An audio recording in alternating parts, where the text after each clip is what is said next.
Hi, my name's Rand Teed. I'm a prevention specialist and an addictions counselor. And we're going to do a whole series of kind of little short online workshops to help everybody figure out better ways to connect with and help transition kids from where they're at to where they need to be. So I'm going to teach you 4 questions. If you're wondering what tattoo to get, you can get these tattooed on your arm. So the first question is what you are thinking true? The second question is it really true? Because we lie to ourselves. We create narratives that that support some kind of belief that isn't necessarily true. And the third question, and this is really important, is how am I feeling or acting because of how we're thinking? All of the feelings we have and all of the feelings that those kids have, and I use the words kids loosely because everybody's younger than me. Um, all of those feelings come from how we're thinking about things. They come from how we're processing things. Uh, they aren't somebody else's fault or some situation's fault, other than like total fear. If you're getting chased by a bear, uh, they are a creation, a choice. And then the fourth question is, how would I feel or act if I thought differently? So fundamentally, what we are trying to do to help people is help them check their own thinking and help them get rid of thoughts and ideas that aren't working and switch them to things that are. So there are basically 4 things that are going on with people. There's loss of sense of self, and that comes from all sorts of things. It might come from growing up in a family where you don't matter. It might come from being mistreated. It might come from a whole series of attempts to try and fit in to different kinds of situations and not quite being able to manage that. Loss of connection is what happens when we aren't with people who actually care about us. And this is extremely true of kids who have been uh, living in circles of kids whose primary focus is substance use. Because the relationships, although we talk about them as our friends and we talk about them as our buddies and we talk about them as our bros and all of those kinds of things, those relationships are really based on the drug or alcohol use. And so the relationships are always secondary. And the other thing, and we'll get into a lot of this stuff in more detail lately, but I'm just going to do these in little pieces.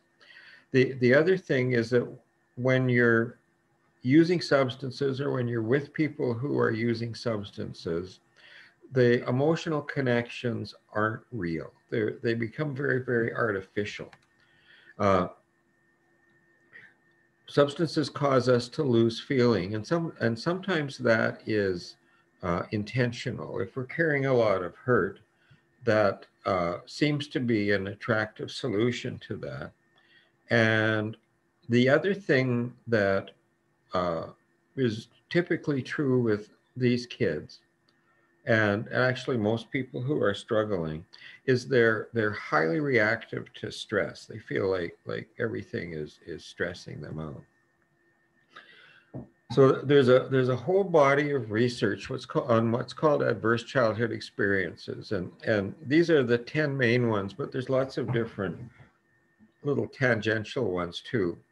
Um, so there's physical abuse, emotional abuse, sexual abuse, physical neglect, emotional neglect, living in a household where a parent has a mental illness, where a parent has gone to jail, where there's been violence against the mom, where one of the parents has a substance abuse problem, or one of the caregivers has a substance problem, and where the family's been through a divorce.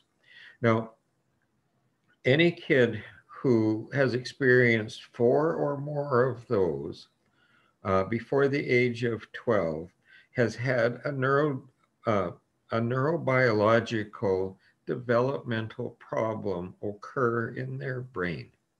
And we're going to talk about that.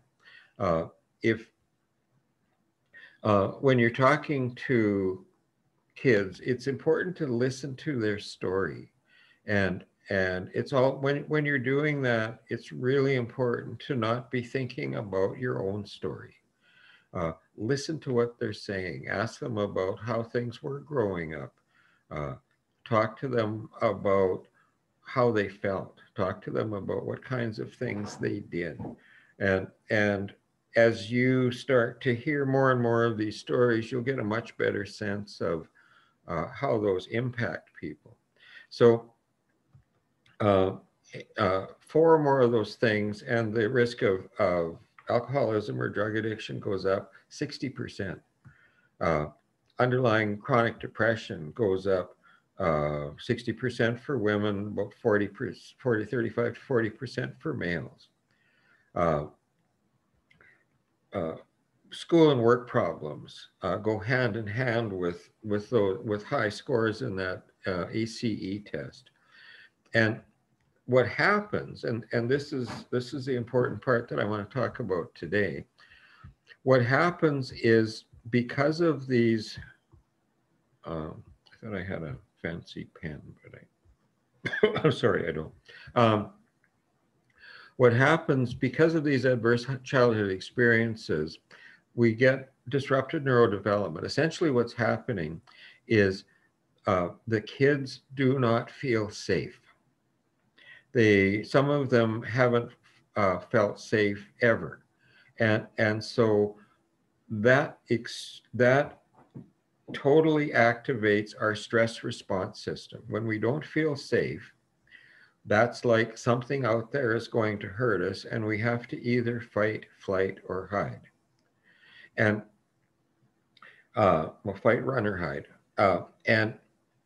And when kids grow up in that situation, they get stuck there and they don't recognize it. And the reason that drug or alcohol use is attractive to them is because it stops this feeling of fear, anxiety, panic, uncertainty that they don't really even recognize they have because it's been there so long.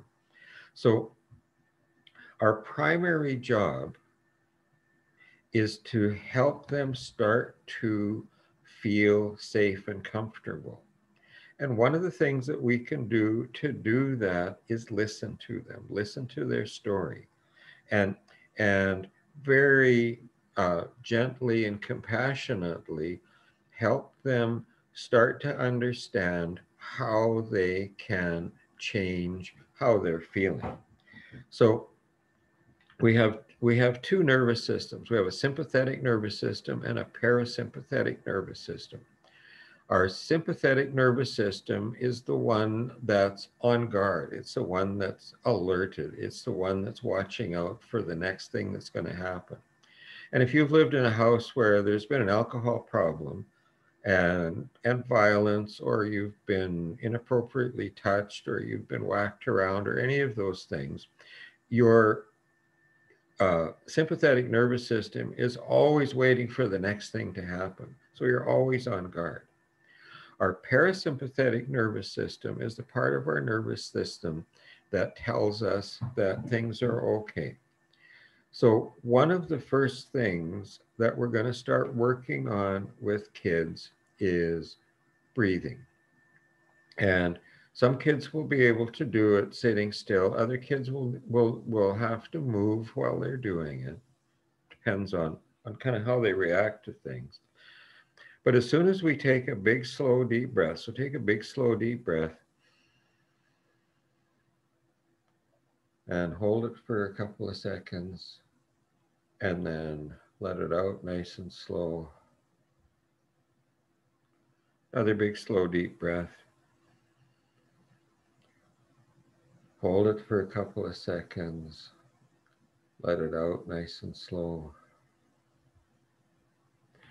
as you're doing that, you can feel yourself relax, because when you focus on that, that other stuff stops. And one of the keys uh, to help people get out of being stuck where they are is to teach them that they can self-regulate, and that's what that does. So the brains of kids that have high ACE scores are haven't developed properly. It's important for them to understand what's going on, and it's also important for you to understand what's going on. But what's more important is for everybody to understand that that is correctable, that is changeable, and that some of that very simple breathing stuff is the way that we start to turn off that sympathetic nervous system, activate that parasympathetic nervous system, and then our brain connections can start to develop. Uh, so when we're stressed, our brain releases cortisol, and that changes what's going on in our brain. It turns off the big front part, the thinking, figuring out, problem solving part of our brain, and it activates the I got to be protected, fight, flight, or hide part of our brain. And because it turns off the thinking part, our capacity to pay attention is reduced, our big picture perception is reduced, our short-term memory is reduced, our learning capacity to learn is reduced, and even our vocabulary is reduced. And that's because we don't need those things if we have to protect ourselves. We need to run, fight, or hide. And you don't need those things. So typically, a lot of the kids that we work with will have had lots of trouble in school because of that kind of issue. As soon as we start to activate that parasympathetic nervous system, then that part of our brain starts to work again. So the neurobiological principle here is neurons that fire together, wire together. We are people who have learned a certain response pattern, but we can learn a new one and start to overwrite that old one. So I'm going to just leave that as the introductory piece. So I'm going to stop that share, and I'll stop this recording and send it to Estelle. I'm going to call her something else for some strange reason. Anyway, I'll send it to Estelle, and you guys can take a look at that, and I'll keep regularly creating ones for you to use.